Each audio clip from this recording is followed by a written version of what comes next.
are at the USA Pickleball Association National Championship, and we've been talking to some older players and some younger players, but this is Vickie and Scott Foster, and they happen to be players and parents.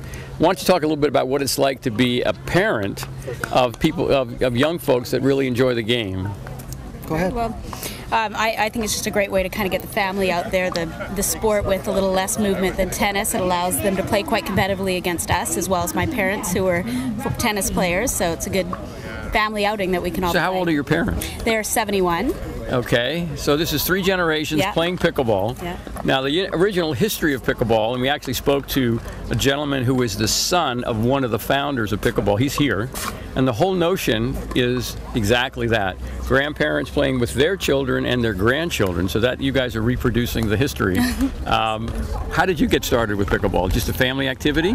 Yeah, you know, we lived in Spokane, Washington about 15 years ago, and friends of ours down the road had a court, and so we would go down there. Their parents had a court, play on their court, and just never heard of the game and hadn't seen the game since until we kind of moved out here and we were moving into a new house, and Vickie's a tennis professional, teaching pro, and so we wanted to put a court in our backyard, basketball and sort of thing, but we wanted a kind of a nice design for it and a family game, and pickleball was perfect because we knew we could all play. The kids play a little tennis, and we play, I know, quite a few nights a week, and that's great. They like to get out there. You must be proud of the kids that they're now. You're a tennis professional. Yes. Yeah. So from your perspective, where does pickleball kind of fit in terms of your background, your experience, and even your current work?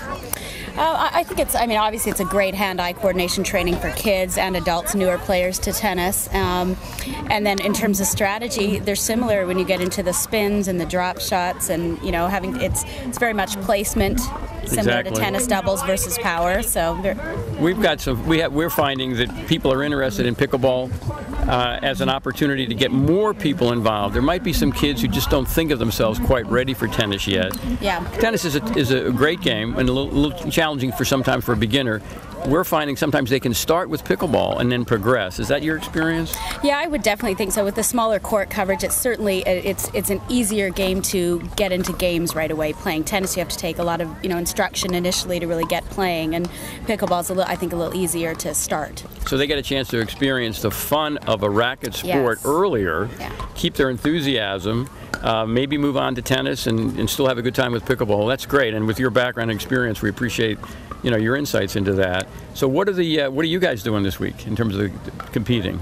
We're playing in the open mixed in our age group singles today. Right. And we Sunday. played our age group mix last Wednesday, and then we'll play in the singles on Sunday. Excellent. And I apologize, they just called us to play on court 9. So. All right, well, this is real time, so we'll see you later. Good luck. Best of luck. Great. Yeah, Thanks. Take care.